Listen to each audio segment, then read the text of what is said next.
سامحيني. وايه اللي يهم؟ ما دمنا مع بعض وهنفضل مع بعض طول العمر.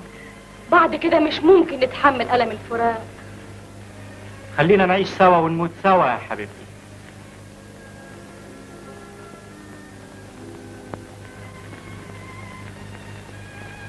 حصل خلاف بيني وبين عبده، يا ريت اقابله عشان اعتذر له. عبده يا صاحبي، ارجوك تسامحني. لا، مش ممكن اسيبك، لازم اساعدك. بس ازاي؟ ايه يا رب فايدة العين دي؟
أهلا بالأمير.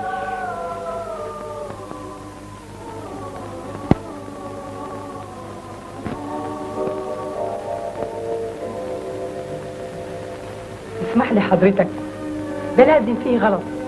احنا مش امير، احنا حرامي وبس. احنا منتظرين الفرج على ايديك. لا يا سيدنا الشيخ، الحكاية فيها سوء تفاهم كبير، سوء تفاهم كبير قوي والله. تقدر تقول لي انت مين؟ وانا فين دلوقتي؟ في عالم السلام، وانت يا ابن رمز الامل اللي هينصر الحق وكل مظلوم بعد ما غمرت الدنيا موجة من الشر والخطايا من عمل الشيطان وضعف العباد المساكين. أعوذ بالله من الشيطان الرجيم. وازاي المساعدة تكون؟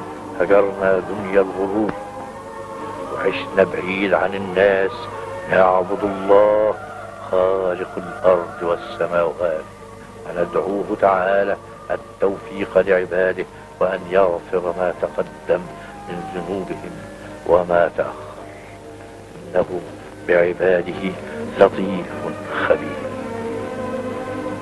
تعال معايا أدي لك سلاح الضعيف المظلوم على الأول.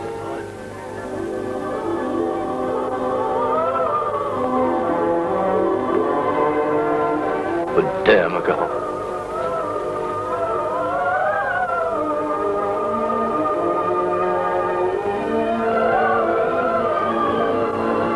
وجه السهم القلب الظالم، عمرك ما تندم. لكن يا سيدنا الشيخ، انا مش عاوز اكون امير، انا عاوز بس انجد صاحبي. عايز رجعك اليمين، خد. ودلوقتي انت الامير وكلنا من رعاياك، الكل هنا بين ايديك وملكك ما عدا البساط ده، لان البساط ده مسحور يطربك وقت ما تأمره يوديك مطرح ما انت عايز، وعشان كده لازم.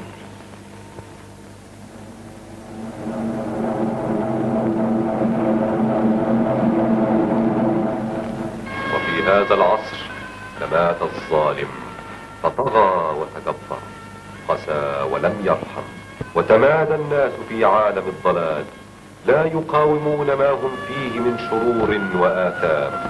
تبدلت حياتهم إلى جحيم وعذاب، لا يجدون المنقذ أو المعين.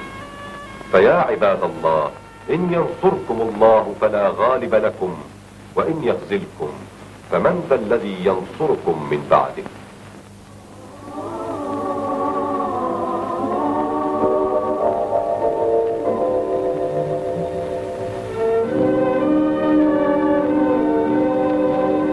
يا رب، أنا عارف إن السرقة حرام، لكن والله العظيم خلاص مش هأسرق بعد كده أبدا.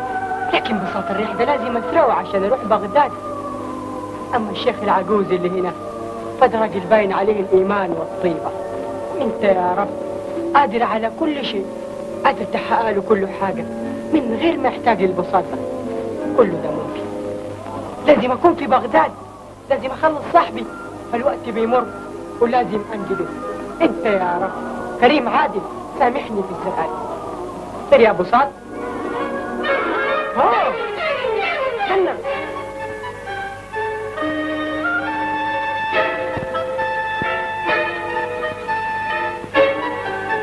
سير يا أبو صاد.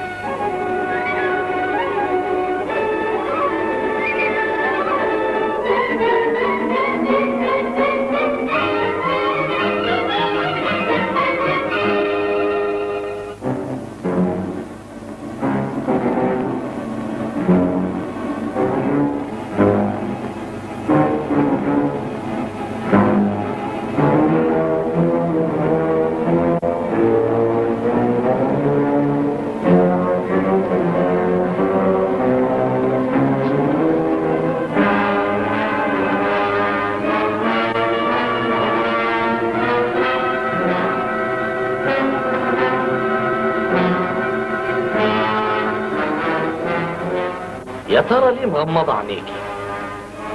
فاتك كتير باقي القليل.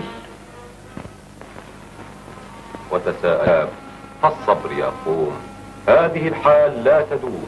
واذكروا أن الله سبحانه وتعالى في السماوات والأرض موجود، وقوم الظلم بالحكمة والعقل.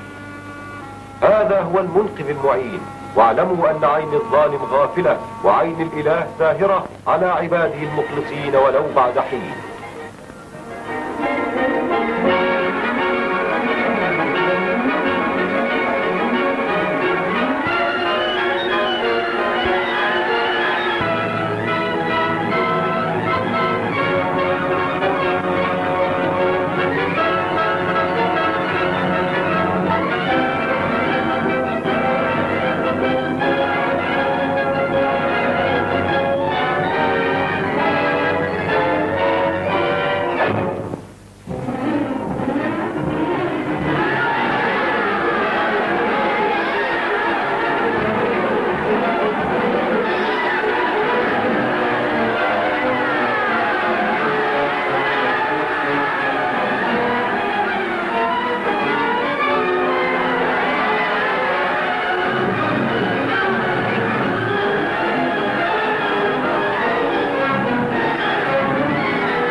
الشعب، أنا مدين بكل شيء لعبده، وعندما يصبح رجلا سوف يكون وزيري.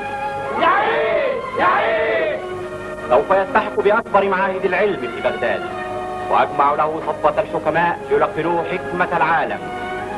سوف يمضي حياته في التحصيل، وفي المستقبل عندما تكتمل معارفه وعلومه وثقافته سوف يكون خير مثال للشباب في بغداد، وعندئذ سيحتل المكان الأول في البدء. ايه عبده، رايح فين؟ انت اخدت اللي انت عاوزه، ودلوقتي انا رايح اشوف اللي انا عاوزه. رايح فين؟ رايح اتفسح في العالم كمان.